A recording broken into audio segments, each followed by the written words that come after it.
bro, Okay, said, perfect. so that Yeah. it helps the conversation. But yeah, go for it, Sahil.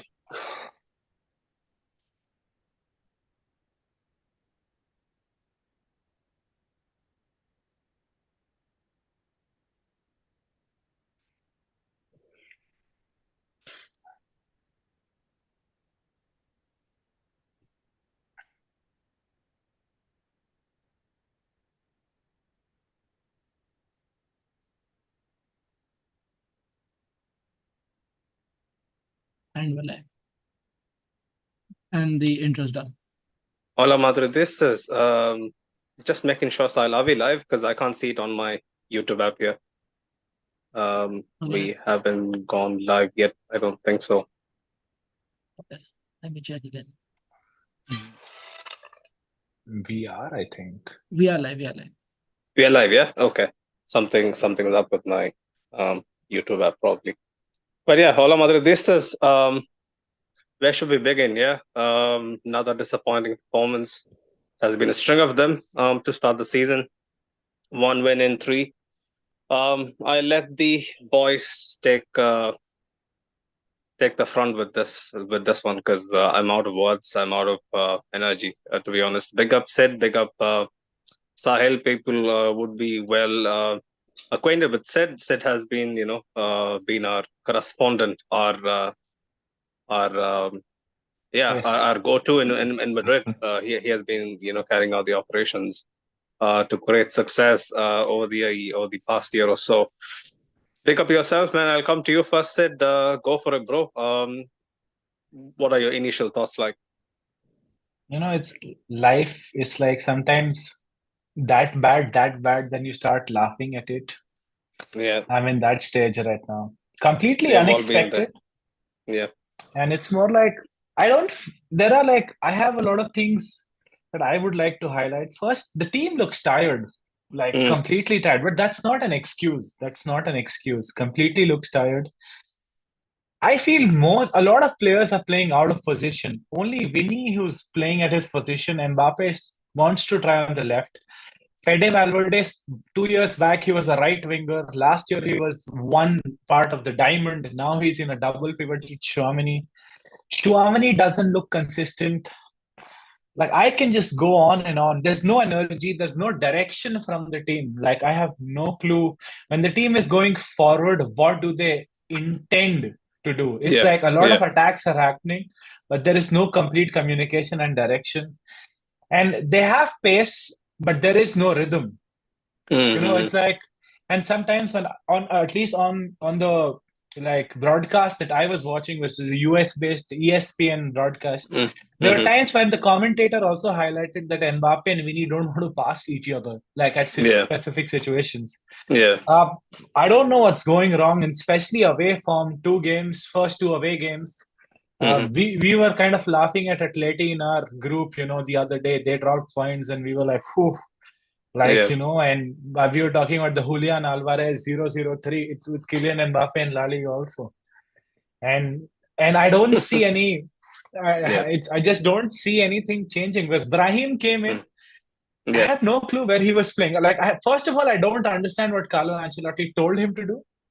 Second, I could not see what he was trying to do. Like, he is a winger, left, right, but he was playing as a left midfielder in a 4-4-2.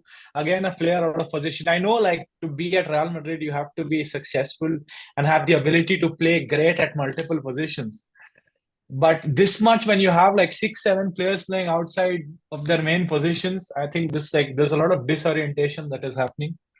Need a solution. I don't know what, but not happy. Need more. I don't know. Need more goals, and maybe the finishing. The finishing is absolutely shambolic. I echo everything that you said. It makes perfect sense that when too many players, who are kind of accustomed to playing one position and they're kind of asked to improvise in a system that isn't clearly fleshed out well enough going into match week, 3 already. It is worrying signs for me. And I did make a bold statement in the chat, and I just wasn't basing it off hyperbole. I meant it. I don't think we are winning La Liga. It's a damning indictment very early on, with very little evidence of what this team can achieve. But Sahil, um, do you think there is light at the end of the tunnel looking on? I don't know about light at the end of the tunnel, man, because Mm. it's just too early to be thinking at that stage of the season. And Yeah. I know the most pessimistic fans would say that this is it. This is it for us. But Mm. again, let's try to live in the moment and try to, because that's what we do. Again, that's what we do when we're on a streak and when we're winning games. So for now, let's try to be realistic. And obviously, you criticize the team for what these past 3 games have gone, because Yeah. when we drew to Mallorca, we didn't have words for it. Mm. Then again, we played a pretty terrible first half at home against Valladolid, but we Yeah. covered it up with a really, really solid second half, especially because of the finishing. I But wouldn't say solid, but we grew again, into just because the of game better. just because Yeah. of the finishing. If we had moments, we capitalized on moments. that moment. And Mm. you would hope that even on a night like tonight, we would have moments, but again, we just didn't seem to, it just didn't seem to come together. And yeah, I think Sid said it perfectly well, because it reminded me of what one great angry Ant-Man once said: "There is no passion, there is no vision, there is no aggression." Well, I'm just downbeat, man. Like, I said this was one of the worst performances I've ever seen in my life. Just last week, it was just 8 or 9 days ago, and here we are, round two. With a caveat that this was a far worse performance, where we clearly lacked ideas, clearly lacked any sort of rhythm, like what Sid was alluding to, any sort of incentive, the incentive to basically be more aggressive. The players, they, to me, felt like um they didn't have their socks on right, or thereabouts, because they just couldn't move well. Like, throughout the initial phases, I was mentioning it in the chat, and even Mo was kind of going crazy, looking at the proceedings, because guys like Modric, seasoned veterans who could ping the ball where he wanted to, they couldn't pass. They couldn't even make a 5-yard pass. It was concerning. I was kind of trying to calm myself down by kind of telling myself the pitch was a bit too wet. I was kind of referring to how Las Palmas was dealing with the humid conditions by making it a bit more suitable for what they wanted to do, and it worked. And it worked to the T, whereby we just couldn't find any sort of passing rhythm, any sort of passing um shapes. We just clearly lacked ideas.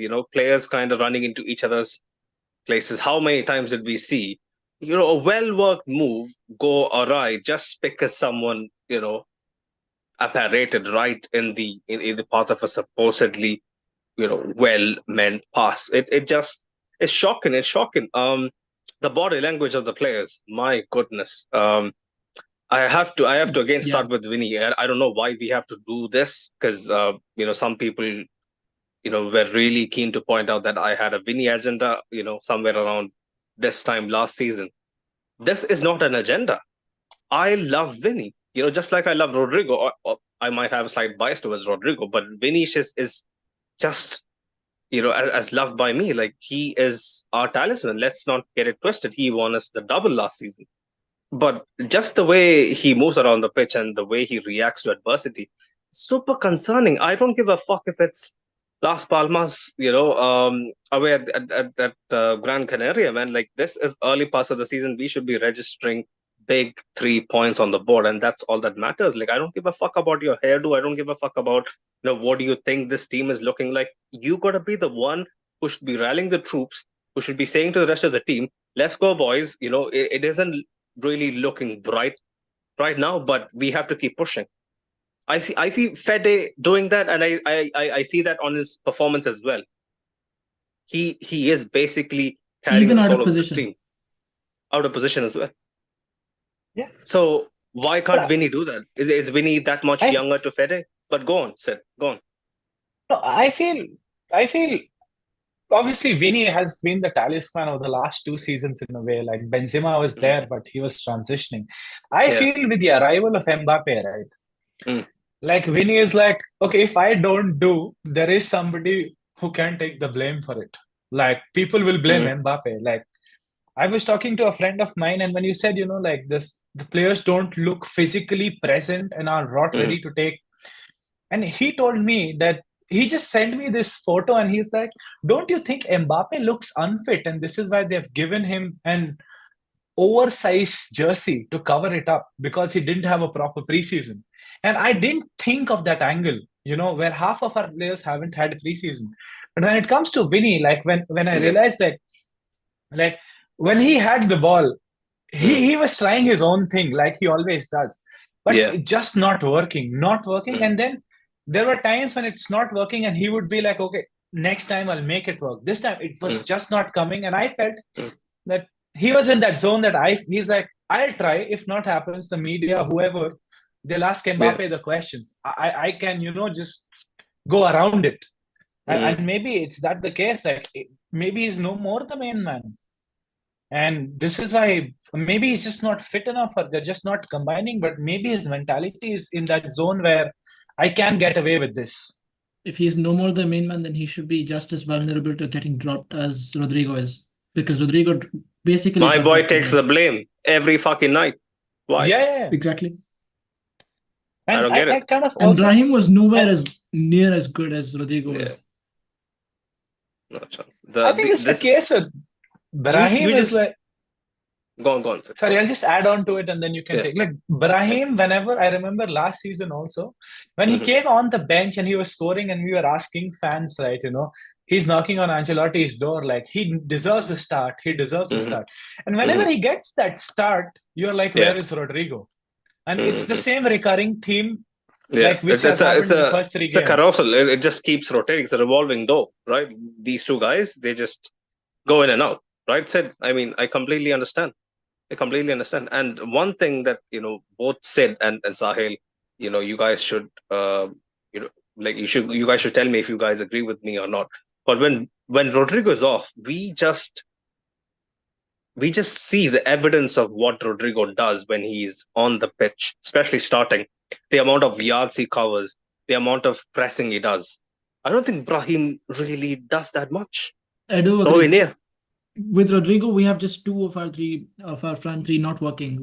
Without Rodrigo, it's all of them. So and today It's especially we were very, very yeah. uninspiring without the ball. It just felt like we were uninterested in regaining possession, Going through the motions, someone looking for someone to just run in behind, slip them through, and just hope and pray a cutback or a cross falls to the right person. I mean, when it comes off, yes, it can be at least termed as cross and inshallah. But what do we call this, Sahib? I don't understand. I don't understand. A sham, complete sham. Because and Sure. again, you go back to Ancelotti Yeah. because we spoke about this at the beginning of the season where we said, Mm. okay, he's Yeah. resistant to making changes. And with what he's done in the past two games, he's basically Yeah. he's raised his hands up and he's like, okay, Yeah. I've made the changes you've asked of me. He's played Arda Güler, he's played Fran Garcia, he's played Brahim Diaz, he's Mhm. given minutes to Endrick. What more can you ask of him? Because I don't think individually these guys Mhm. lack much, but you can see with the performance like tonight, there is just no cohesion, and those guys have got to go back to the training ground and work on that because it feels like we're watching a team in preseason, honestly. We were better in preseason. Honest to God, we were better in the I UEFA do Cup. agree. I do agree. How? I don't get this. So it's clearly a matter of motivation, isn't it? It's clearly a matter of desire. And if the fans think that the Champions League is going to save us this year like any other year, that's just not going to happen. That's just We 25% of the season. And again, it's a new format we all with knew away how games we at very got difficult through. teams. Yeah, 100%. exactly. We should remember how we got to the Champions League final and how we won it. It took tremendous amount of determination, courage, and let's be honest, fortunate moments in key matches, right? Absolutely. These guys are slacking big time, man. Like the biggest the biggest telltale is Vinicius' hairdo. Like, this might seem petty. This might seem like I'm a fucking 10-year-old, right? But Old school. I don't know, Sid. See, throughout Vinicius's career with us, I have noticed like he started getting this hairdo maybe like a couple of seasons ago. He only does this in preseason. When he got that during the season, that too, on the second match day, I was super concerned. Like, I'll be honest, because it was almost like, yeah, this hairdo is me in preseason, so that is Vinny in preseason. That's what I felt like. And my worst nightmares were actually coming true, because he looks as disinterested, as kind of laid back as he's in preseason. I don't get this. I don't understand this. Why are people just slacking off? Go on, Sid. I just hope it's not like, obviously we know the potential of Vinny Jr. and what he can achieve. I've seen it with a lot of players when they have a season where, that, and I don't want to say this, but I always talk about like a lot of Brazilian footballers. We always mention that, what could have been as a case, like Pele, what he played in Europe, Ronaldinho, if he, if he was consistent, Ronaldo phenomenal, if he was not injured. I'm just hoping Vinny's not coming from a place where he had that season, he took Real Madrid, he led Real Madrid, I won't even say took, he led Real Madrid to a historic double, close to a Ballon d'Or, and he's just like, okay, like with the money coming in from Saudi, he's just like, I think I've done what I was set to achieve. I'm just hoping that is not the mindset that's coming in.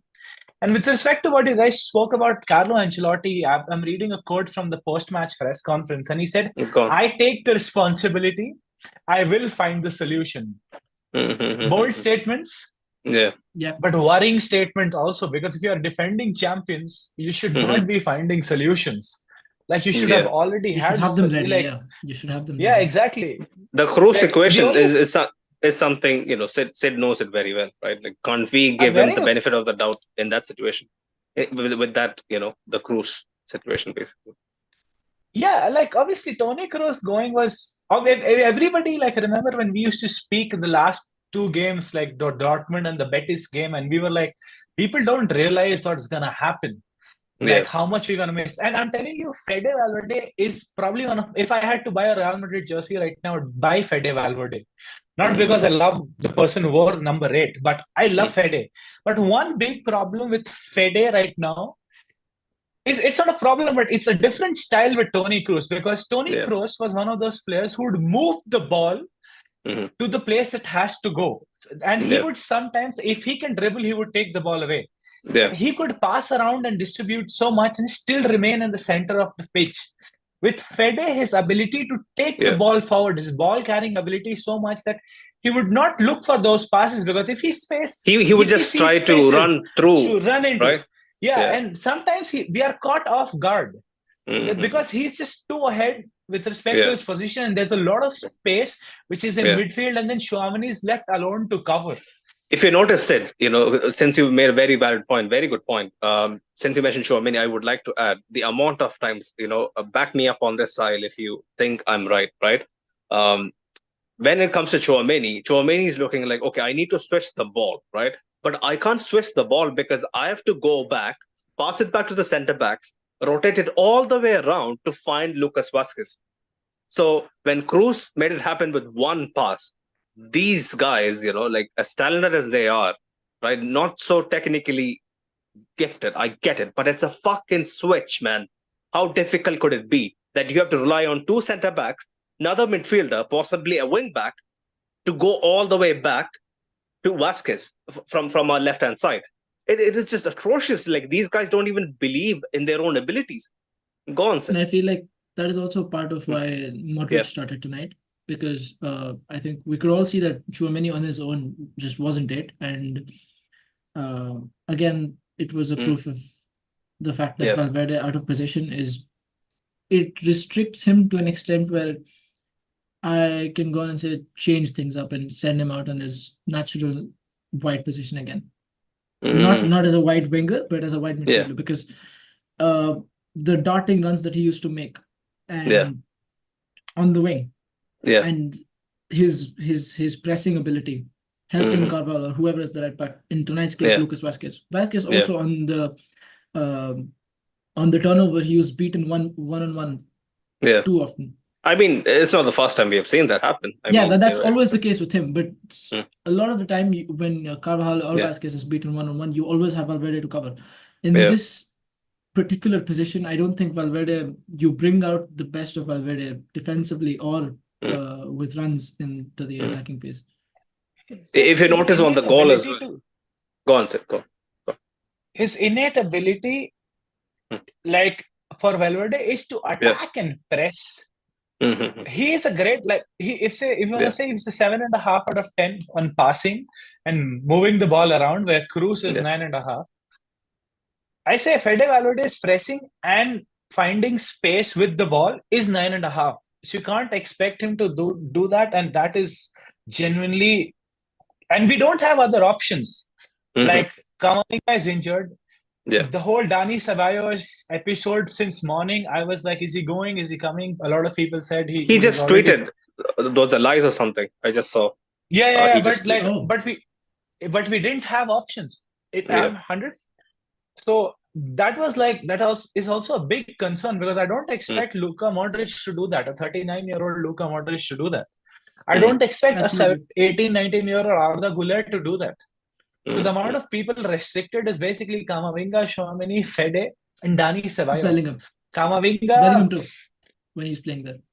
Yeah, and Jude, obviously, we are missing, like obviously I said I miss Jude because we have seen him so much in the front part of the pitch that we forgot what he could have done against like City and later parts of the season. But like I was talking to Sahel before we started, and I just told them, I told him that these are 2 away games where we were like, we should have got the 3 points. The next 2 are Real Sociedad and Atleti. Like, these are concerns. Yeah. And one thing I would like to highlight, which I got to know, is usually a flight from Madrid to the Gran Canaria is 2.5 hours, 2 hour, 50 minutes flight. Didn't they take the flight fucking late? They was too fucking late, right? They flew today morning. That could be a reason why Real Madrid players are. They look like they were jet lagged. Yeah, jet lag, like a 3 hour, 2.5, 3 hour flight. I mean, if you've been training all week, I think that acclimatization is one of the most important things for any team. This is why, I know with respect to Man City that Pep Guardiola, even if it's in the same, it's a 1 hour distance, they go the night before, so that the team is there and having great sleep.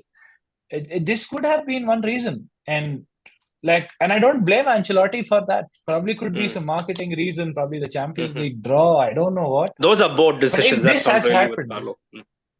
If that has happened, I think this is I don't know if it's some kind of budget cutting, or I don't know what's the reason. But if that has happened today, that's budget cutting in fucking Madrid. Yeah, I don't know, but why would Real Madrid fly today morning for a late night kickoff? Yeah, Perez, let's save some money on Airbnb. Yeah, okay, get it. But go on, sir. I don't know, I'm just trying to be funny, but in a way, if this has happened, this is like a shock. Yeah, it should not be happening at a club like Real Madrid. Mallorca, I could understand. Our results in Mallorca has been pretty sketchy over the past 4 years or so. But Las Palmas, the last time I'm not sure if the status they took a point or they won. It was 8 years ago. Although Las Palmas always puts up a fight, it is a tough place to go to. We just managed to find a way in recent history, and tonight I knew from the get-go, man. Even if we play for 2 whole fucking days, we're not going to win this game. That pen was such a fluky gift. I'm telling you, straight from God. Yeah. If Vasquez doesn't really, force the issue, did you see Vinicius's attempt to connect with the ball? My goodness, this guy is supposed to win the Ballon d'Or in 2 months. If someone plays that clip during his Ballon d'Or ceremony, they'll be like, no, let's, wait a second. Maybe, let's take it back. Yeah. No, give it to Jude. Give it to Jude. Yeah, maybe we should give it to Jude or I don't know what the fuck is more worthy, because the way Vinicius has started the season is honestly, well below par. Let me just But get to a few of the comments. good quickly. penalty, Go though. ahead, Just Sid. give him some credit. Good penalty. Solid penalty. Didn't expect him to shoot a clean penalty like that. Had the Cristiano Ronaldo stutter, stopped Yeah. in between. And then, but I'll give you credit for that, but we are still not happy with your performance. Performance, body language, man. When Vinny looks off Hairstyle. it, the team looks off it. Quickly, big up the chat. Adil was mentioning, big up Adil Wahab was mentioning, hey boys, appreciate your hard work. Been listening to your pod since last season. Big up Adil, guys like you are our backbone. I keep mentioning it. People on our audio platforms, they just don't get the love they deserve. Big up Mo, who was mentioning they don't know how to play with the ball, and they don't know how to play without the ball. Incredibly insulting to Madridismo. This team is, yeah. He made a very valid point. Very valid point. Because tonight, go on. It's one thing to not dominate, and it's another thing to not want to dominate. We were not interested in having any of the ball when after Las Palmas scored. Yeah. For a good amount of time after that, we just let them play around us and into us. And, we brought them onto us as if we were expecting a counter-attack of some sorts that just didn't come all game. Sahil, if it was another night, they could have won 3-0 easy. What do you think? Yeah. But easy, we can't have those nights every other week. That's something we've got to understand as Madrid fans. One win in 3 games is sufficient enough evidence that not for every me, stadium is going to be the Bernabeu. Not all of our games are home games. Yeah, right? That's the thing, So, right? People who call La Liga farmers in La Liga, they should tune into games like this. Their home advantage. They are going to use their home advantage. You 100%. tell me that they've watered their pitch. Or twice as much as they normally would. They use their home advantage. Yeah, 100%. And you could see the players were. That's the thing, man. That's the thing, right? Last season we had phases like this, maybe early season. I get it. There are some similarities, right? But last season was like this again as a transition season. Last season was a transition season as well. Maybe due to the 4-4-2, stability. Maybe due to how Jude Bellingham kind of bailed us out time and time again in crucial La Liga matches. We just looked like we didn't basically stand in our own way. It almost seems like we are preventing ourselves from winning the game. Do you feel the same? Yeah, man. And I think I feel that in more ways than one. Like I've already mentioned that obviously like a lot of injuries are there, but I don't see that clinical intent. I think when Arda Güler came in, the team started trying more. Like they were in that zone that, okay, we need 3 points. And I think the penalty kind of shifted the tide into our, favor. Like we got more momentum. But if you want to win the league, I'm not no disrespect to Las Palmas. Like they played much better than us. They had better chances. Like they almost scored a winner in the 80 time, which was marginally offside. They had a chance where like the striker went 1-on-1. He turned about around Courtois. And he didn't find Sandro Ramirez. He should have scored.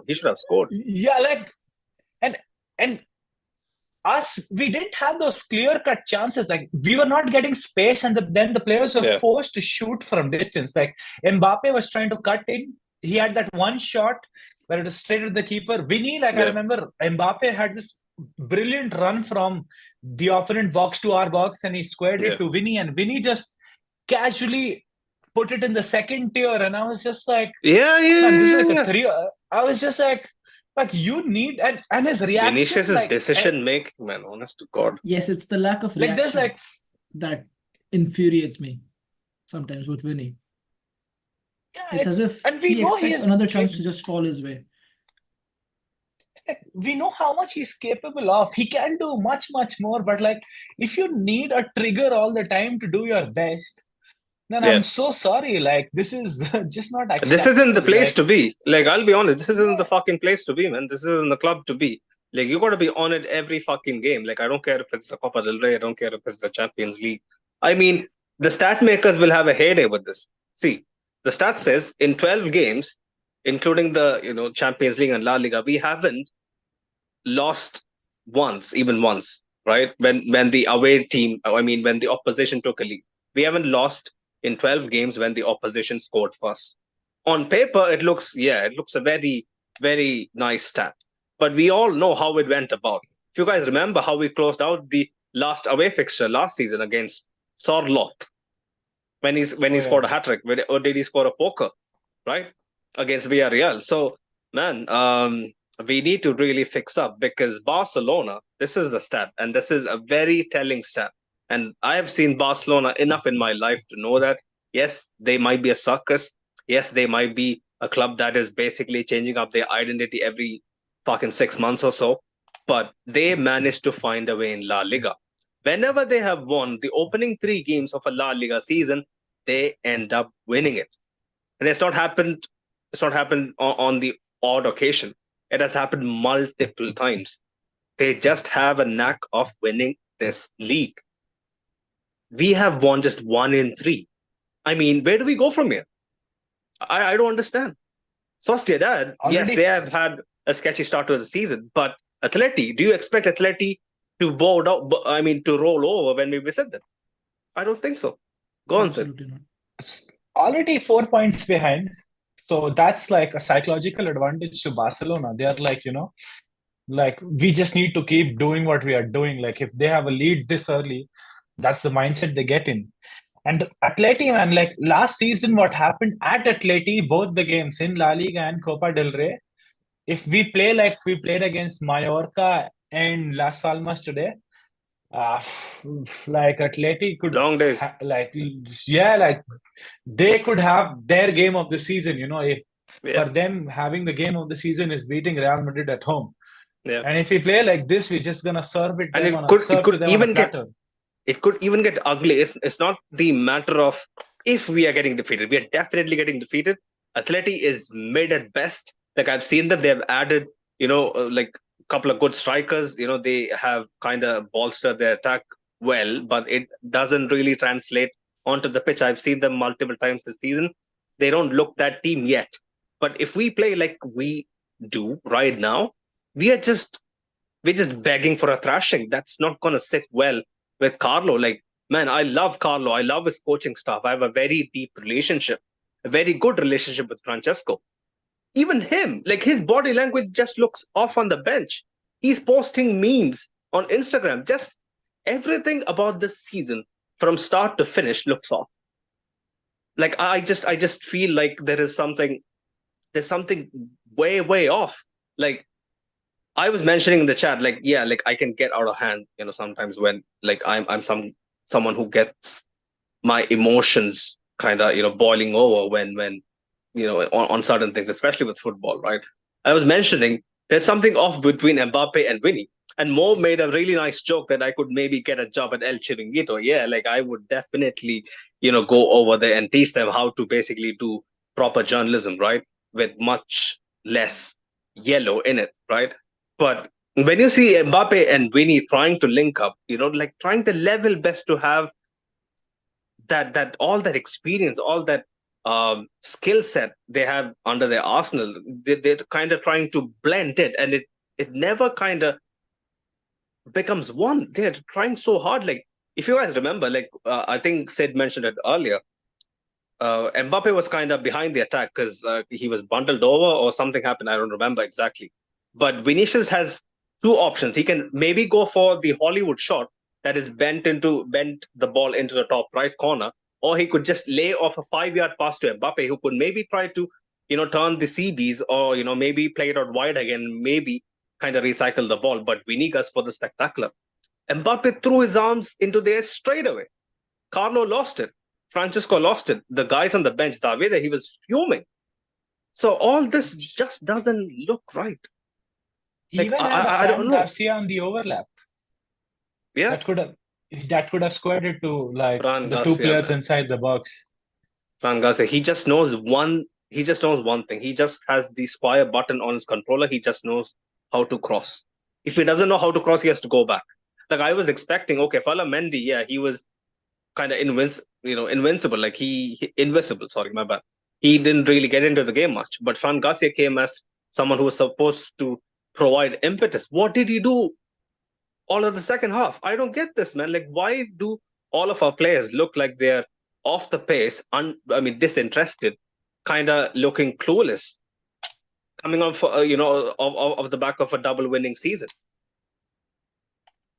I'm honestly out of words. Like, I'm just hoping that they are not in that zone where they have achieved what they could have. Like what I spoke about Vinny, a lot of players get into that zone. That's a scary bit, Sid. If our players think that is the ceiling, we achieved it, this is it, then might as well terminate your contract. The only way from there is down. Yeah. And this also highlights how much we miss Jude Bellingham, man. Like, I still believe, like, the Ballon d'Or debate, I have, like, the other case, but, like, Jude Bellingham was a player.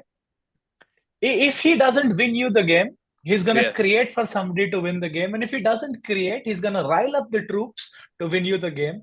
Things going bad, he's like, I'll do something. Like, like, like last season, like, games like what? Like Getafe, Almeria, Union Berlin. Yeah. These are the games that we are not winning right now. Like, okay, it's a draw, but like these are the games last moment winners, These are like small, fine margins. And I don't know, like, and I don't know. And even like Carlo Ancelotti, like Sahil said, he did what people expected him to do, criticized him for not rotating. He's rotating. Like, the next thing is like, you have to start Endrick for Mbappe, or like you have to start Endrick for Vinny. Like, you drop both of them. Like, that's the worst case scenario. They Go ahead, be bold and say it. Yeah.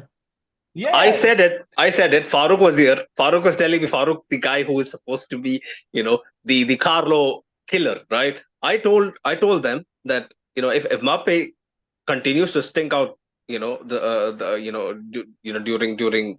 the performances where he starts, right? We have to clearly look at Endrick. And they were all like, it's too early. Calma. Now, is it too early? I don't think so. When Endrick comes on the pitch, had more influence. He was on the end of more chances than anybody else. And I'll tell you what, you watch his body language, it's just not the same as the players who played 70 minutes on that pitch, right? He's constantly asking for the ball. He's constantly in the box, making a run. Yeah.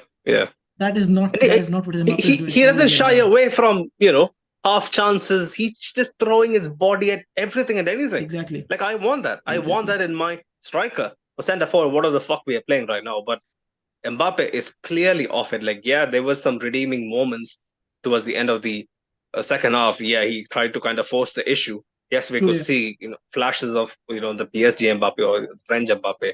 But man, that only happened when Vinny went off. That only happened when Vinny went off and he drifted to the left. That's also a point of, and he had like 8 shots. Yeah. And he was combining better with Rodrigo than Vinny. These are small things, but like, they matter, if you see someday, these are the things where, like, okay, as a tactician, if you're an opponent, you observe, you're like, okay, they are exchanging a few 1-2s here and there. They are communicating better. I'll be more stiff here. But if they see like, okay, Vinny and Mbappe, we can take a few steps back, and because we know they won't have the same chemistry. And I also feel Mbappe, man, like there's a lot of pressure, the media, the Hollywood signing, not having a proper preseason. It looks on him, man. Like, I don't know, like, because when he was at PSG, all these attacks had to go through Kylian Mbappe. Like, and all the passes had to come to him at the end of the match.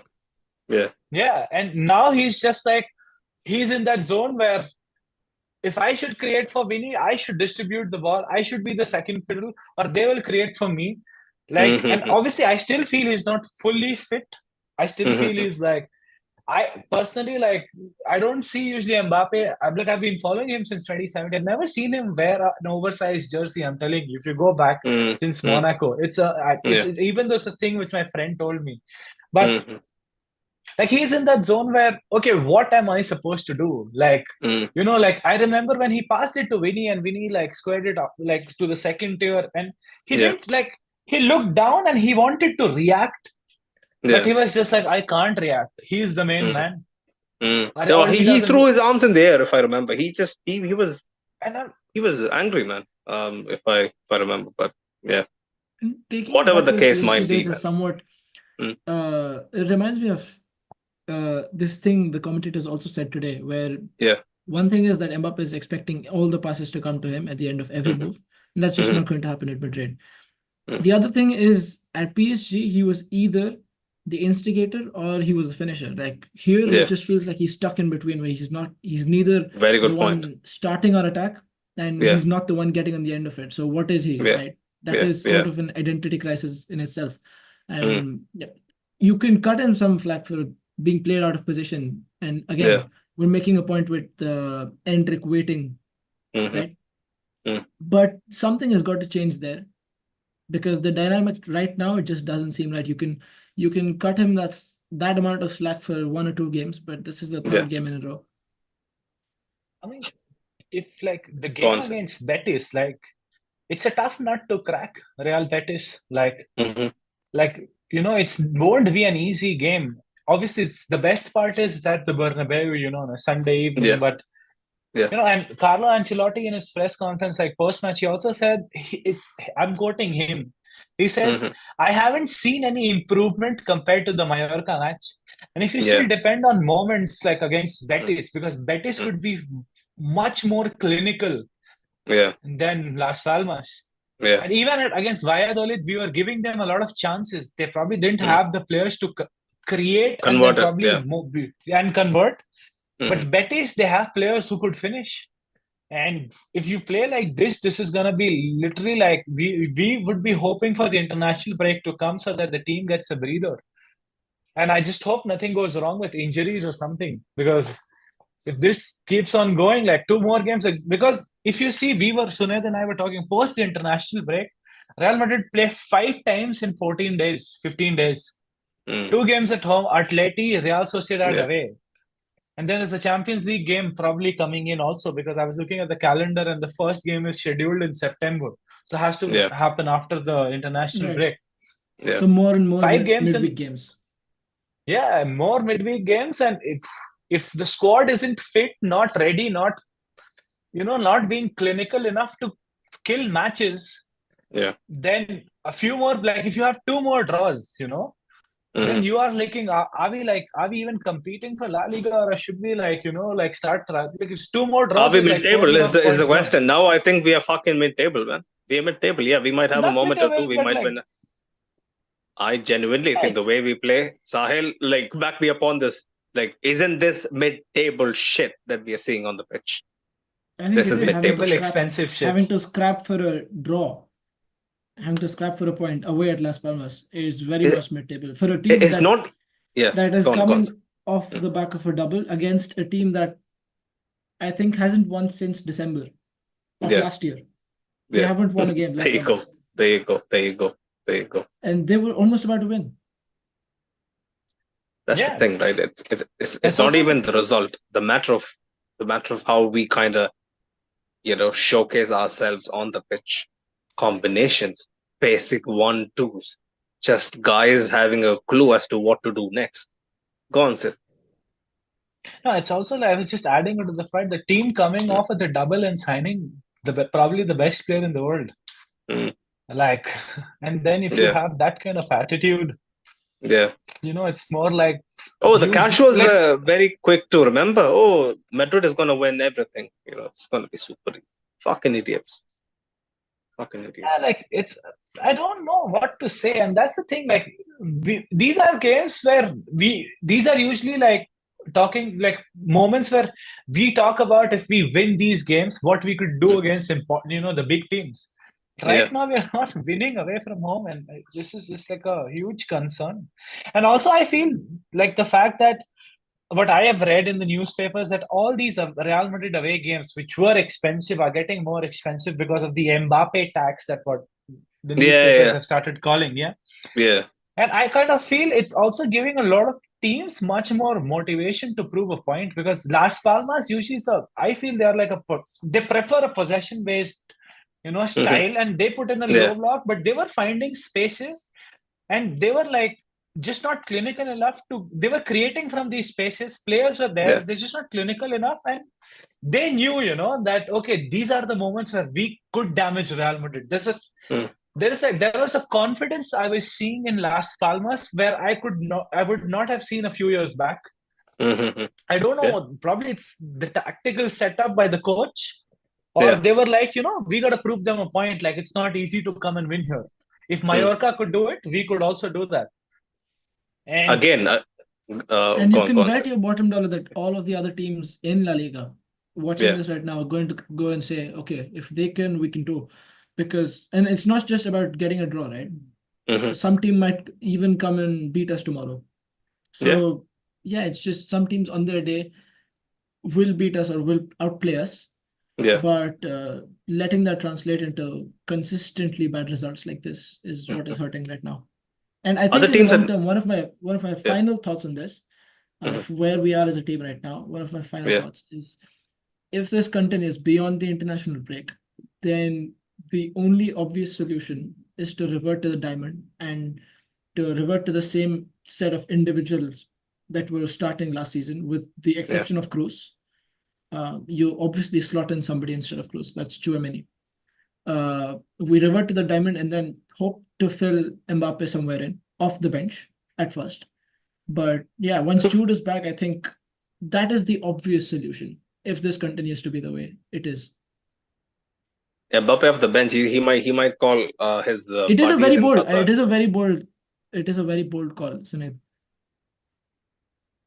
I think this team needs something like that.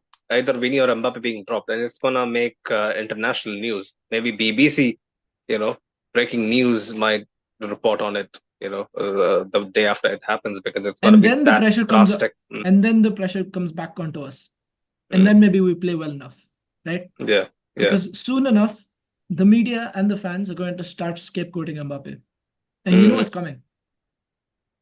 I hope they scapegoat Vinny before Mbappe. Honest to God. Because he looks worse. They would sell more if they scapegoat Mbappe.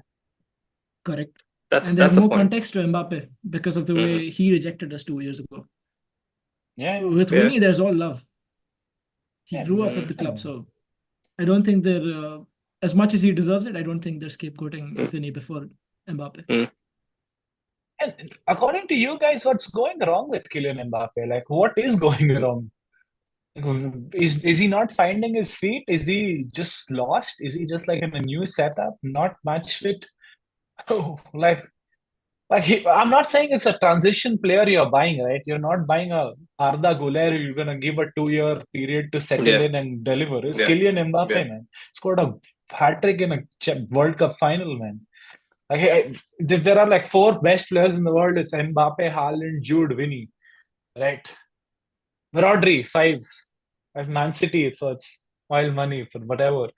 I still included Haaland, but like, 3 games? I'm not saying, okay, 1 game is fine. First game, the team is not settled in.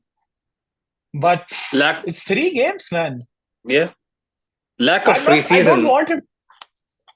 And I don't want him to score 50 goals. Even if he'd scored, you'd be saying, okay, that's a very uncharacteristic performance for someone like Mbappe.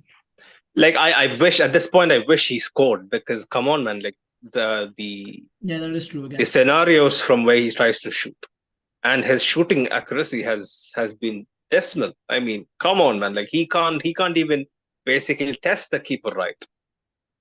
At this point, the only thing I'm asking of Mbappe is to basically, man, like, judge when you want to shoot.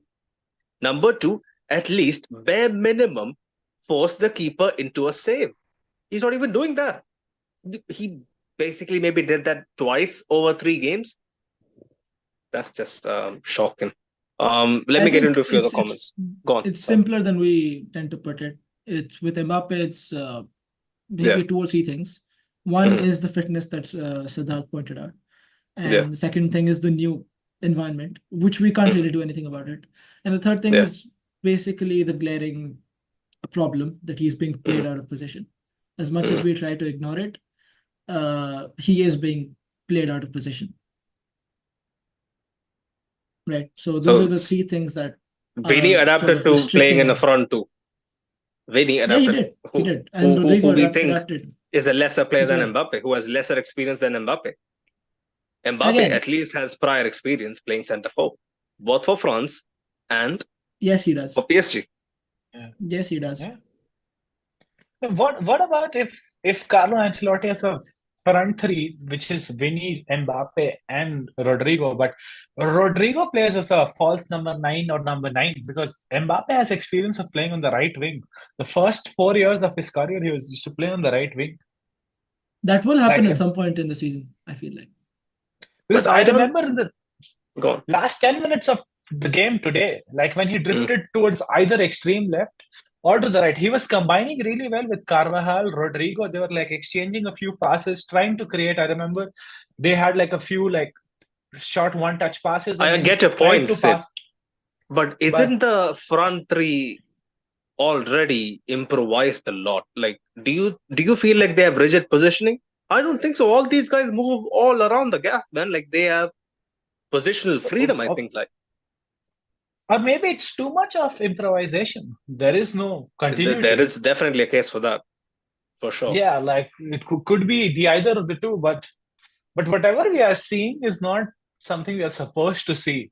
That's a big concern. And whatever, like how much we might want to analyze, but in the end, it goes down to, Carleto, Don Carlo, and his son, and Francisco. Yeah. And Yeah. I don't know, is it from the board? They have been instructed to play a certain way? I don't know. Definitely the Management issue. board, I'm pretty sure, because let's be honest, like guys like Carlo and his coaching staff, they'll be a bit of they might be fantasizing a bit like us as well, because they love the club. I know for a fact they love the club, as much as we do, right? They're part of the fabric of what makes this institution so great. So they might, fantasize about a front three. But early on, at least after bare minimum Mallorca's 90 minutes, you just know, a guy who has been coaching for what, 3 decades, this guy knows that, the front three isn't going to work. So they might have gone into the thought process of, okay, maybe we might revert back to what bought us the double last season. But I'm pretty sure the board will be like, we have the world's best front three at our disposal, and you are not utilizing it from the first whistle. You should. So I think there is pressure from the board to play a front three. But I hope, Carlo, usually, Carlo gets to have the final say, maybe not in terms of transfers, but, he might have the final say with how we set up, and he reverts back to what worked. Because I'm telling you, unless we revert to, Sai made a good point, I say we shouldn't wait until the international break. The sooner we revert to a 4-4-2, at least we'll have some resemblance of control. That is my biggest worrying point. There is no control, even against a toothless side like Valladolid. We were like, oh shit, are they going to capitalize on this counter? That's the thing, man. Like you see, that's the first goal in motion. Like I don't know if you guys noticed, it's a simple giveaway. There were warning signs. Remember, like Militao and Vasquez trying to combine literally like 2 minutes before it, and they kind of the ball went out of play. Two or three moves later, the goal happens, and it's almost telegraphed. It's almost a carbon copy of what just happened a couple of minutes ago. And like we discussed earlier, Fede being a bit further forward, he's out of position. He's scrambling back to kind of stifle the attack. And then Militao, we haven't spoken about Militao. We have been here 54 minutes. We haven't said a word about Militao. I was singing his praises. Sahil was here. We were singing his praises, claiming that he is back to his best. What's going on with Militao, man? Like, he is bet so easily. The guy doesn't even have to do, something elaborate. He doesn't even have to go to the fucking favelas, take a round trip to fucking favelas and come back and pull off an elastic or some shit. He just drops his shoulder and Militao is gone. He's on the flight back to Madrid. Did you see that? It's concerning. Shocking. Best centre back in the first 3 games, he pulls off this performance. Honest to God. It's the consistency, man. That's always been an issue with Militao since the season he came to Madrid. When he's good, he's up there. But when he's not good and he is down in the ditches, man. he just loses all of his confidence and all of that momentum that builds up to nothing. And you would hope that this sort of disaster doesn't take place in a bigger game. Yeah. But in a season like this, where we're already struggling, first 2 games of the season, I'm seeing this is some not helping. I'm seeing some Very very bad concerning. As good as he similarities was, between. as good as he Yeah. was against Valladolid, Mhm. that was just, a no-brainer. After a mistake like that, a manager Yeah. would even consider. Managers don't consider taking the centre backs off, but for something like that, Rudiger and Militao don't do well together Yeah. all the time. Yeah. But you might even consider taking him off. Had no other options also to get on. Exactly, Carlo and now we Ancelotti. don't have Alaba. That's the big. I also feel like we are talking about our defense and attacks. Like Carlos said, he's very happy with Militao and Rudiger, but I genuinely feel like it's a midfield problem we are having, because there were games last season before where we won the Champions League in Paris. There were games where we were probably not creating enough. The Yeah. front three, we would just get like 1 goal or 2 goals to get the game. But the big like stability part was that we are not giving our opponents these many chances. Mhm. And it's all because like the midfield three, they don't know in a defensive transition what kind of position they have to offer, because instinctly Fede Valverde is going to go press, but Toni Kroos is going to go to a position where he could stop that attack, and he's playing at that position right now. So Chouameni doesn't know, should I cover for Fede or should I just track back and try to cut short that pass that the opponent is going to make. And then there's Luka Modric, who started today, who would track back, but I don't expect 39-year-old Luka Modric to do all the pressing, and nor do I again expect Arda Güler to do all that pressing. So it's a midfield problem, because we are allowing way more chances to our opponents than we did in the last 2 seasons. Happened against Valladolid. First half, they were there. They could have scored. Mallorca, same thing. It's, because obviously we are not scoring. It's a problem. But the bigger problem is the opponents are looking better because they are getting probably more better chances than we have. They have higher more XG chances. And that's the problem. That's where you might be thinking, okay, what? Because Carlo Ancelotti, as a coach, he's known for his defensive transitions. He's never been known for his attacking style of play. He'll put enough formation to, reach the max potential of every individual.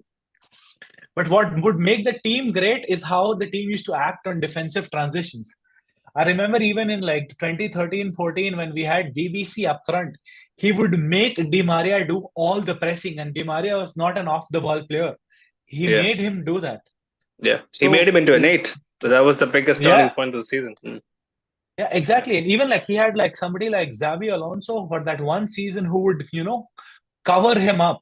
And then came Toni Kroos. But right now, like as much as we miss Toni Kroos' passing, we also don't see the chemistry in our midfield with respect to transitioning. And that's the big concern that I have, because if the players in midfield, they don't know how to transition back to defense.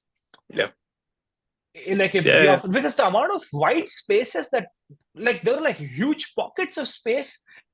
Las Palmas are on the counter, and I was just wondering, like, how does he have so much space right now? There is gaping holes, especially in the corridor between the wing back and his corresponding midfielder. There's a huge gulf there. Like, I don't get this, man. Like, I hope these guys fix it, whether it be by the diamond or some shit. But yeah, enough of the negativity. Couple of the positives. Arda Güler looked bright, created 2 big chances. Should have, he also played a part in, us getting the pen as well. Looked decent. Also, Endrick, he like we mentioned earlier, like he looks like he is crying out to Carlo that he needs to start. Would you guys a couple of the basically blindsided runs he made, I was impressed. Even though we were at a very depressing stage in the game where we were playing desperate football, I think like he added some amount of purpose to that. And I would go as far as saying I would actually some much needed verticality. That's what yeah, Endrick is. I actually thought Direct. He did more in the minutes that he got than Vinicius did at threatening the goal throughout the rest of the game. I would go ahead and say did more than Vinicius and Mbappe, like with respect to Combined. approach and- There you go. Yeah. There you go. Do you remember Arda was a Güler's direct first approach. time pass to Endrick, where he, he mishit the ball. Yeah. Just like could have scored with his first touch. Like it's just that approach. But so go on. These are all changes that you're talking about with respect to positives, though. What about the starting lineup? This starting lineup is not going to function. I'm going to tell you right now. If come the first Champions League match day, Carlo goes with this shit again, I'm telling you, he's getting sacked by December. This is my premonition. I don't want it to happen. I want these guys. These guys brought us so much success. They are like the best equipped people to carry the club forward. Like, even though Farooq might disagree, for me, short term, long term, Carlo and his men are the right fit for the club. But the way they're kind of overlooking, or maybe the board is kind of forcing them to overlook very obvious deficiencies in this setup, it's going to be their downfall, man. There is no two ways about it. Let me get to a few of the comments, man. It's been a long time. Ashik was mentioning relax early days. It's not like we were lighting it up last season to start with, but I forgot how we ended the season. Remind me, please. There are some kinks to iron out. It'll come. Like, I know, guys, we were so much better last season. We had control. Like, I'm sorry for the guy who commented. I would disagree, man. Last season, we were winning last moments against Getafe, Almeria. I already said Union Berlin. This is that one string of first 5-6 games. The last cast winner is one thing, but we kind of had phases where we're dominant. Yeah. There you go. Maybe it's a Jude factor, Mr. Bellingham. Jude factor is definitely a factor. Ashik was mentioning the control will come with time. It's not like we didn't win before Cruz, so it's not like we won't win after him. Yeah, I completely agree with it. I was like that, Ashik, right? Mo was here, and we were having a mini argument for the preseason special. He was mentioning Cruz, post-Cruz era is going to take a long time, getting accustomed to. I was like, you're going back on replacing 10 years worth of Cruz. So when you watch those little phases in the game where you just think that we might need a line breaking pass or a switch in play here, it's going to take such a long time to replicate, let alone I know. But Sahil, come on, man. These guys, if they reach this level, if they're playing in Madrid, in midfield 3, I'm pretty sure they're well equipped to switch the fucking ball. Like, I don't understand why they don't trust their instinct. They're just going. That's not on their instinct, Sunil. It's not the natural game. The past 2 or 3 seasons, whoever has played for the past 2 or 3 seasons, Valverde has played 3 seasons now with Cruz. His instinct is to let Cruz do it. His instinct is not to do it himself. Well, that's a good point. By instinct, what I meant was when you're looking at a situation, even though you kind of second guess your ability to execute the move, you're like, let me just hope and pray that I can make the switch. It might maybe come to fruition, right? That's what my thinking was. I feel like Modric was there to do that. Yeah. But he just was... Mbappe did it a few times, though. He did, yeah. Vinicius did it when Mbappe wanted a 5-yard pass. That was funny. But, it's baffling how we are kind of set up. But Modric, man, we didn't give him any slack. He rarely gets any slack on the spot, but today, by God, one of his worst performances in his glitterous, he couldn't illustrious career. Today. Yeah, he couldn't pass. Like I completely out of order. Like I genuinely feel I don't have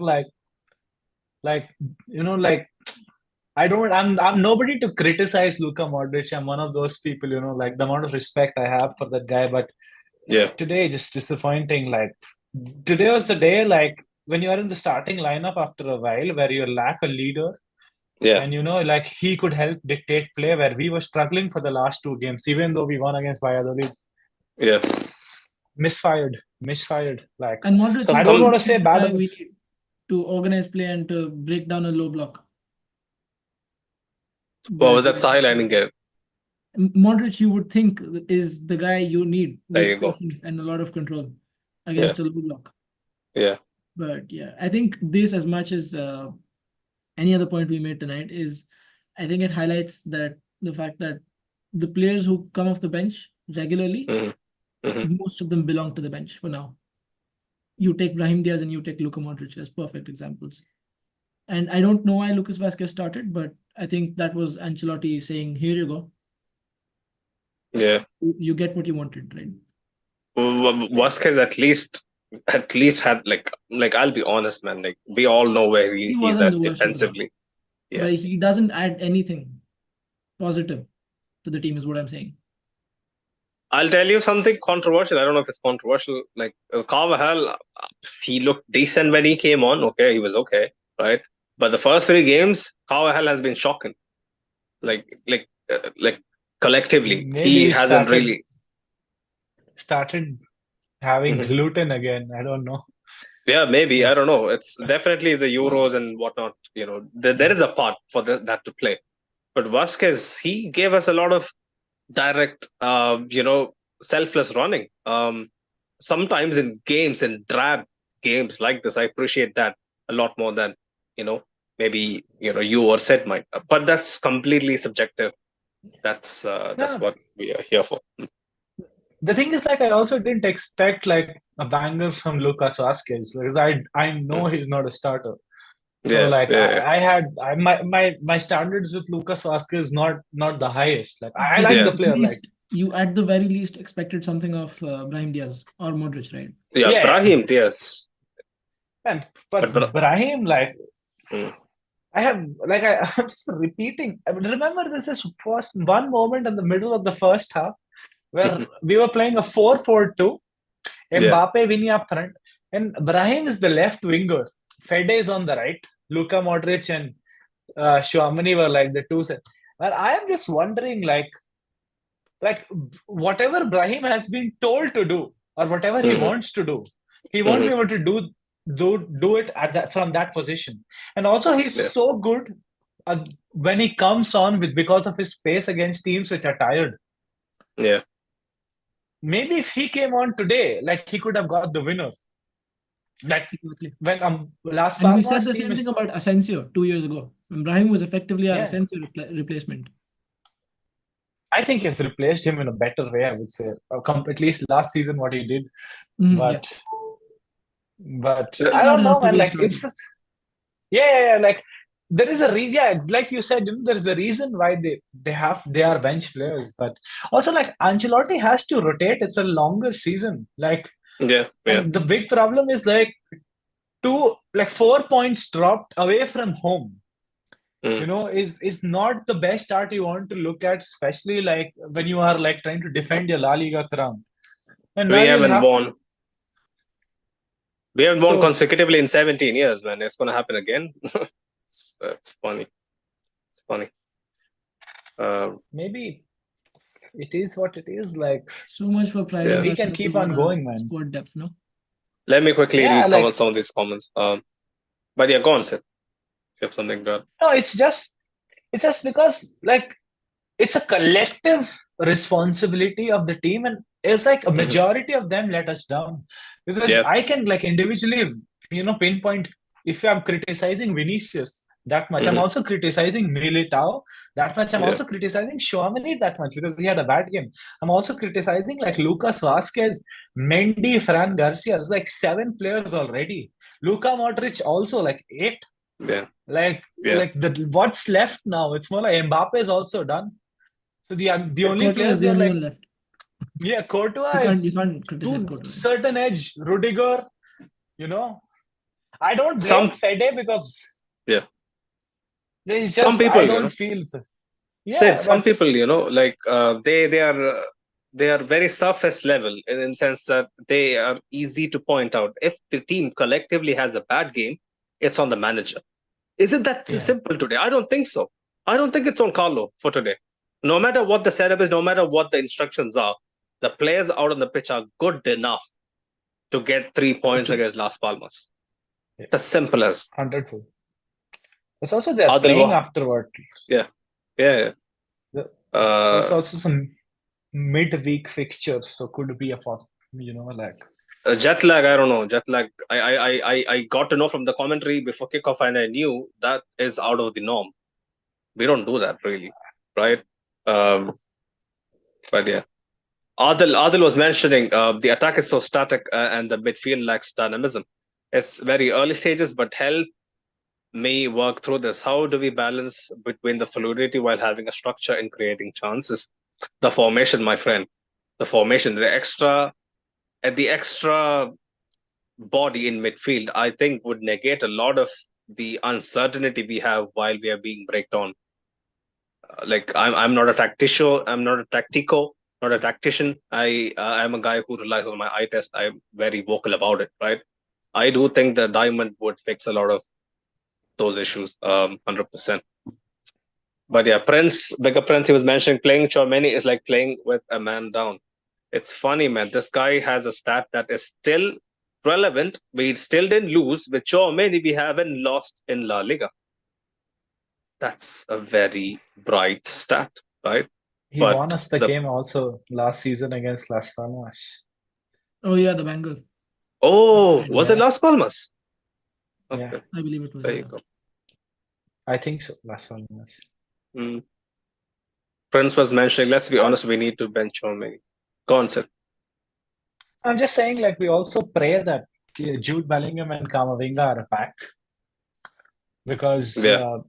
obviously Jude is like, within a season he's become like the most integral part of this team that you can, Jude he's is the one who glue. links. Jude is the glue. Yeah. He does the job of 3-4 guys. It's just the honest truth.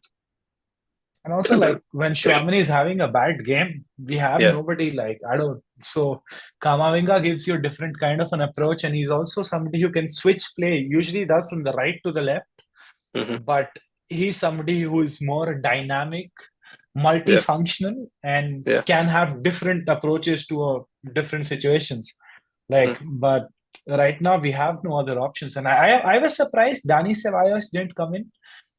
Because of the counter attacks that we were facing and the space that we were leaving behind. But I don't know, maybe because of whatever happened today in the media, it could be that. But I don't know. Like, obviously, Ceballos, I think, is an answer. If anything, bringing him on would have been better. If he was, is an answer. He definitely should be looked at this point.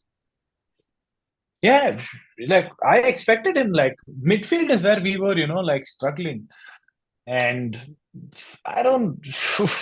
It's just like, that's the thing. But we can always, so many things we can say, and in the end, what happened was it was still a draw, where we survived a defeat because of a lucky penalty.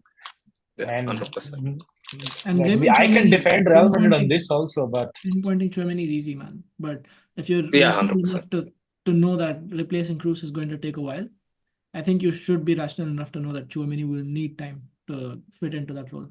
Chouameni will never play like Cruz. He will never play like Cruz, but he will need time to be Real Madrid's, be it the single pivot. Pseudo Cruz, right? Yeah. Like a Casemiro Cruz combined is what we expect. Cruz combined. Big ask, man. Big ask. Ashik was mentioning at the end of the season, we are still gonna go home with the treble, and everyone who wants to bench Chouameni or Mbappe or Vinny or carrots and apples will be singing their praises. I've seen this movie. I've seen it as well, Ashik. But you know how I roll, right? How we roll. This podcast, like I just mentioned last week, it's called Let's Be Real for a reason. We are honest. We just break down what we see. We don't have agendas. And you know that for a fact. You have been here the longest. We have fingers crossed. That's the, how do I say, that's the light at the end of the tunnel we want to see. Yeah. But right now, we are off track. Right now, it looks bleak. To cross. Yeah. It looks the bleakest it has been in a while. This hasn't been this bad since 2018-19. And I swear it wasn't this pessimistic. Because we were kind of resigned to the fact that we lost Cristiano. The squad isn't good enough. But come on, man. This squad should be competing for all honors. Adil was mentioning Chouameni will get in the rhythm. Let's just hope he doesn't get injured. Chouameni and Fede will have to adapt to their roles ASAP.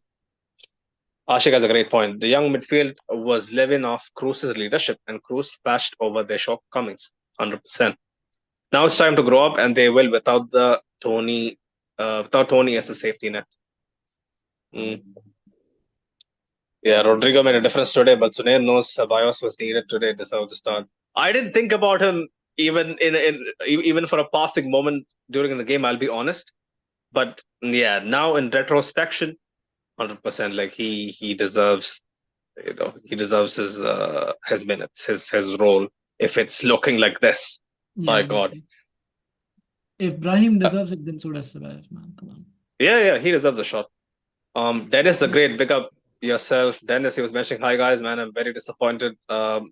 The 22-23 season in La Liga, we didn't even start this slowly.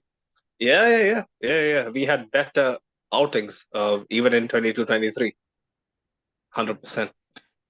Carlo Ancelotti, he said in his press conference that I'll probably say I'll read this in Spanish and then I'll translate. Says that tengo que estar más claro en la estrategia que tengo que meter en el campo. It's basically like he takes the responsibility and says that I have to be more clearer about the strategy that I have to implement on the pitch to give the players more clarity. It is costing us more than we thought. And Carlo, like with my example, Carlo is not somebody like, who complicates things. So it's a very strange quote coming out of him, like I don't think Carlo Ancelotti is a dance guy, man. Like, remember those memes like Pep is gonna go this pass here, this, and Carlo is like smoking a cigar, wins the Champions League. Yeah. He doesn't complicate stuff, but maybe these statements kind of show that they might have a hint of what's going wrong. Yeah, but I think it's just too much freedom, and he knows. Like, I mean, come on, man. Davide is the guy who basically, Davide and Francesco are the two people who basically sets up our entire tactics, offensively, defensively, set pieces. They are, the linchpins, basically, doing what we see on the pitch. And from just that quote, like I haven't even seen what Carlos' face looked like, while he basically said that, but I can just envision him basically insinuating that perhaps him and his coaching staff basically gave too much free rein to his attack. I think that's what it screams. I don't know about you guys, but I guess we'll find out. I agree. He looked pissed off after the full-time whistle, the way he was walking, hands in his pocket of the suit, and it was just like his face was fuming, and eyes was like, let me, like, he's like break hell's loose kind of a situation. He's ready to implode, but but also still early days though, like a few victories here and there, and then if we just need to get a confidence back. That is the biggest hurdle we have to overcome. Getting a confidence back with a convincing win, not a scrappy win we had like against Valladolid. Let's be honest, the 3-0 scoreline was flattering to say the least. We need a convincing thrashing of someone. It doesn't have to be a 4-0. Give me a good 3-0 or a good 2-0. I would be happy. But Betis. Betis, easier said than done, man. Betis is not going to be walkover. You wouldn't put it past them to suddenly turn over the tables. But if it happens before the international break, we go in with like a lot of like confidence and hope that nothing goes wrong with players with respect to injuries. But and then the and at the Bernabeu, it's possible in disguise for us. What was that, Sahil? Then the international break might just be a little bit of a boon in disguise for us, because 100%. Yeah, we just sort of do need to. We can just semi-reset, right? Yeah. Marcus was mentioning we're gonna bounce back, especially when Kama and Jude returns. 100%. Ashik also resonates with me. Vinny, the hairdo. I'm telling you, get rid of that hairdo and we'll light it up. He had that hairdo against the US and had a stinker. Yeah, he's referring to the friendlies, I think, before Copa America. There is some evidence to the fact that his hairdo basically is like the anti, Super Saiyan Vegeta. I don't know, Goku, Dragon Ball Z, fucking. But yeah. Dovenis, Banquetas, big up yourselves. He was mentioning big ups today every time. Don't be angry though, because already secured the Super Cup to start. Dovenis, we are not about the Super Cup, man. We are not about the Super Cup. This is crunch time. This is a competition that we should be winning. But big up yourself, man. Yeah. Ashik was mentioning, guys, you're talking about the Ballon d'Or the same year that Messi won the Copa? That's a good question. Harman was We're talking mentioning about the second place. Second place. We don't mess. Yeah. We don't mess Best- with Messi and Ballon d'Or. Best of the rest, right? Yeah. Big. Harman was mentioning our speed of counter. Our speed in counters are shit. Yeah, we just take so much time to basically go through the motions. It's just sickening to watch. We were renowned for one of the most, one of the most lethal counterattacks. We used to break at such intense speeds that people really couldn't cope, and this is what we are looking at in 2024 with arguably the best front three in Europe. Yeah. Moon 2002, big up yourself, was mentioning Arda Güler playing as a striker. Did you see that? Everyone wants to score a goal. We need his creativity. Arda Güler, false nine. Here we go. I just don't know, man. Arda Güler whatever gets us 3 points. Right at this now, point. whatever. Yeah. So he's also asking Sid's question: why is Brahim playing as LM? He's not a midfielder. He needs to be played as a right winger. I don't know, man. Or as a cam who can basically do a bit of the defensive duties as well in a diamond. That's where Brahim excels. I don't get it either. Harman was mentioning Mbappe can't be that humble. Probably he was alluding to one of those instances where we insinuated he might want to play second fiddle. Harman was mentioning we need a player like Trent for long balls. Is that a conversation we should be having right now in September, We August? don't have a player who could head the ball, man. Yeah. Like our Especially with front three is Ancelotti like having this. said that we're off the market. It's a point. No, but Trent seems likely next season. I would have to fucking but currently swallow my pride. Yeah, so we attack from the left wing and concede from the right wing. That's what we're saying. But Trent Allen love his ability on the ball. It's not a defender, man. That's the perfect way to put it. Oh, that made my day. I should basically forward this to my Liverpool mates. They'll be happy. Ashik was mentioning, so we take away Ferreira's offensive contributions. Nice idea. Trent as a defensive liability. Even the biased English pundits admit it. Right. That's a good. We agree to all those English pundits. Yeah. What was it, Sign? That's a good reference, I said. Yeah. Just imagine when Trent comes in, if he comes in and people be like, Trent needs to play DM when Shawmani has a bad game. Holy shit. That's happening. That's happening, man. That's happening. And Trent will be even worse. Like I've seen him play DM. Yeah, he might look good against fucking Slovakia or who the fuck they played him against, but top tier opposition, no chance. Sahel will be sad then because Luke. I'll go one further and say Davies needs to play left wing when he comes. When he doesn't. There you go. He's played left wing for Canada. He has a better haircut, man. Come on, and he knows what poutine is, right? Yeah. But go on, Sid. Sid was saying something. I was just saying Sahel will be sad then because Lucas Vazquez plays right back if Trent is DM. So I wouldn't wish that on my worst enemy. Come on, man. As loyal as he's been. That's right. Right. I can only watch one Vazquez game at a time per week. If he's starting again next week, I'm not watching. There you go. Vazquez is an elixir, right? Like we gotta only use it in moderation, right? Like, yeah. Moon The was real mentioning. Spider-Man. Oh yeah. The OG Spider-Man, right? We have some Yeah, not the one in red pretenders. and white. Yeah, we have some pretenders Comes. recently landed in Madrid.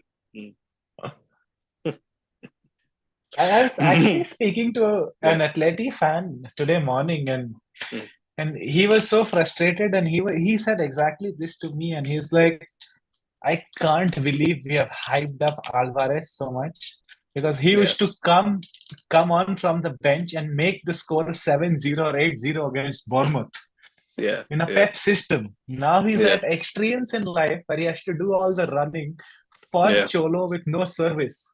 Yeah. And I was Yeah. like, pray what you wish for, man. You want to win. That's a very valid point. Yeah. He used to be the desert in the city side. Now he has to basically be the starter, right? It's Yeah. it's not gonna happen. But yeah, Moon 2002 also has some insight. He's mentioning Vinny's away La Liga record is not good. Like I haven't looked into it, but I just off the top of my head I can understand where that might be kind of leaning towards something that is right. Scored against Las Palmas last year, that I can say. I don't even remember, but my memory is Yeah, shit. he did. It makes sense, He man. did, It yeah. makes sense. Vinny's a lot of his energy when late into the game comes from the Bernabeu crowd, and away from home, there's always this context about with the racism thing, and the fans just Yeah. trying to provoke him and get something out of him. So I think what he says makes sense, and there might actually be a stat to back that up. Melon, big up Melon, long time hope you're well, man. He was mentioning people will blame Winnie, will blame Rodrigo, will blame Jude when he's back, except realizing Mbappe has been trash. Facts. Since the Dortmund game with only 4 non-penalty goals in 15 games. Holy. If you guys remember his Euros, my goodness, he was basically, I'll tell you, that version of Mbappe or this version of Mbappe is worse than Peter Crouch. I'll be honest. Peter Crouch used to be a certified striker who could basically do it all on his own. Give him a poor cross, he will convert it into a fucking bicycle golazo. Right? What is Mbappe doing? He's creating nothing out of something. That's what he's doing, basically. That's what he's doing. Yeah. But yeah, Melon was mentioning the truth is we signed a French look. That's too much, but yeah, I get the frustration and lost crews. The excuses will keep happening, but soon enough, people will realize the French league is hyped up Dutch league. It's facts. Like we needn't, conduct a litmus test to know where the Liga is. Harman was mentioning the banger was against Mallorca away. Yeah, it wasn't against Las Palmas. I remember seeing no Las Palmas. He scored a header. I remember he scored against Las Palmas. No, this was Chouameni's long shot. Shot. Oh no, I said Chouameni scored a. I think he scored a header. Yeah, Las Palmas. First half, right? First half. Was it first half? Yeah, I it think was early in the game. Vinny scored. It was early kickoff, yeah. Yeah. Right. Moon was mentioning Mbappe is not a striker. He doesn't have a striker's instinct. Yeah, there you go. Big up Flame Boy. He was mentioning, hello, big up the panel following you guys from last season. Also said, I also love your public interviews, fan camps. Big up Flame Boy. Big up Flame Boy.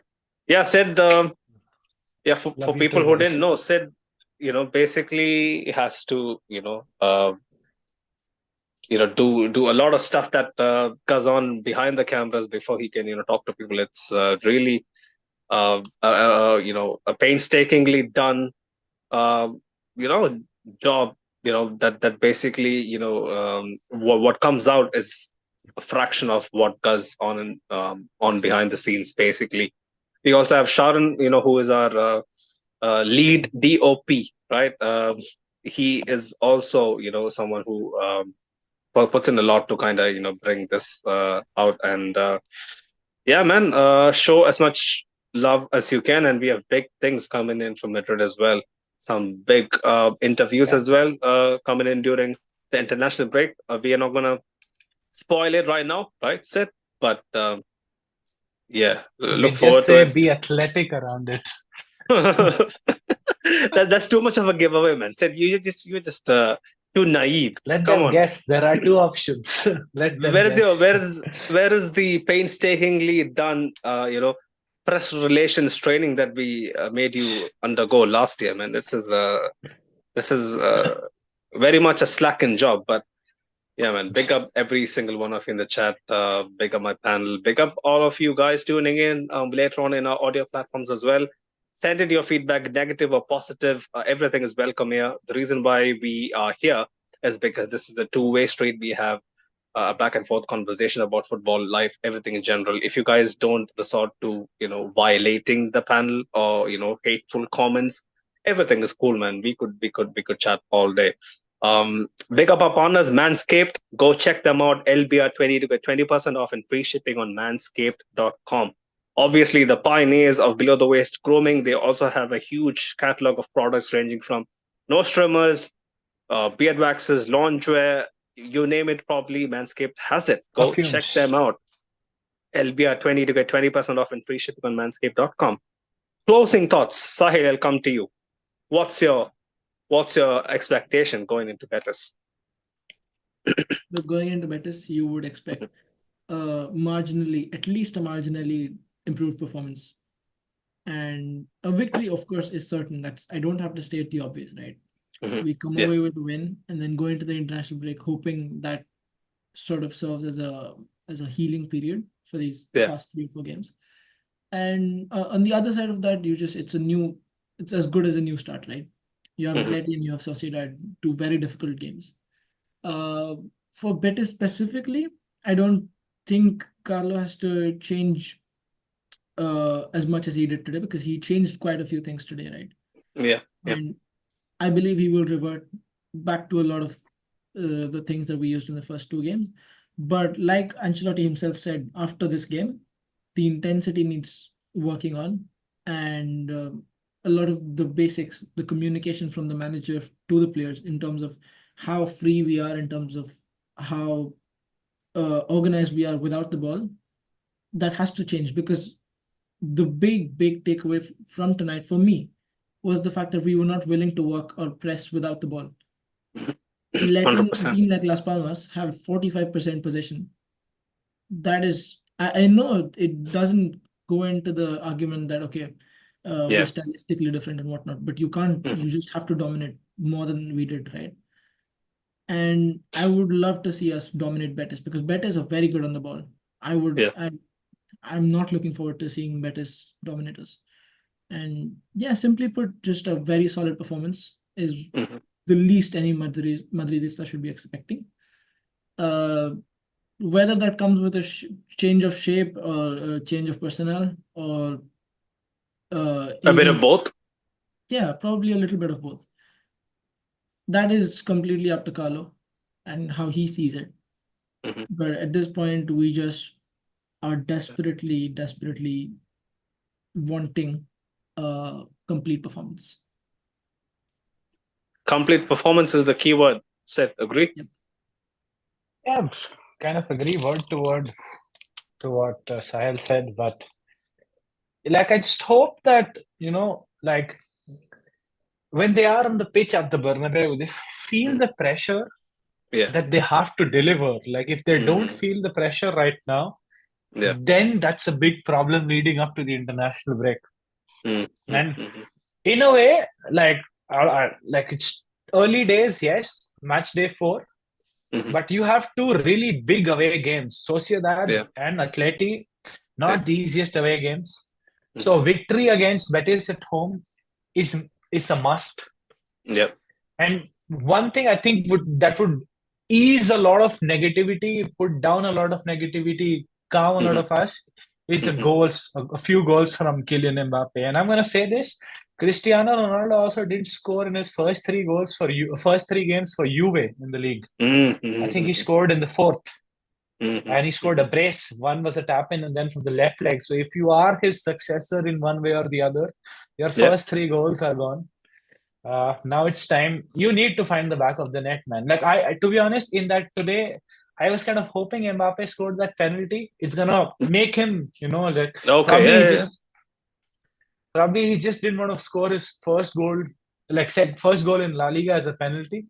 I I don't don't think know, it's like, that it's his decision, but I think Vinny is the designated pen yeah, taker. but Yeah. the concluding thought would be the victory is a must, and the fact that a Yeah. goal from Mbappe, and Mhm. if we get a victory, 2-0, and complete performance, that would Mhm. be like a lot of extreme expectation after Yeah. seeing the first 3 games. Is Yeah. it possible? Yes. Can they Mhm. do it? Yes. But Mhm. if they do that and an Mbappe scores, that will be like the cherry on the cake, and that Yeah. would genuinely calm us down before the international break. And I'll basically hop on to piggyback on your statement as well, giving mine. If we do that, said and Sahil, like we can carry that positive energy all throughout the international break into what is the first fixture when we come back? I don't remember, but yeah, the first fixture when we come back. Sociedad. Sociedad away. I know at the Sociedad. away. Mhm. Yeah, It's like genuinely tough games, man. it's a Sociedad, tough game. Espanyol, Recent. Alaves, Mhm. Atleti, like 4 games within 14 days. Yeah, there you go. Fixture list is already congested. I mean, like, just listening to you guys give out your closing statements, right?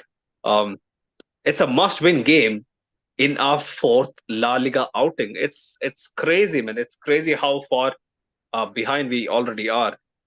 My worst fear is, I mean, the optimism is clearly there from you guys, but me being a pessimist, right? What I fear is, yeah, we might get a win, but it might not be convincing.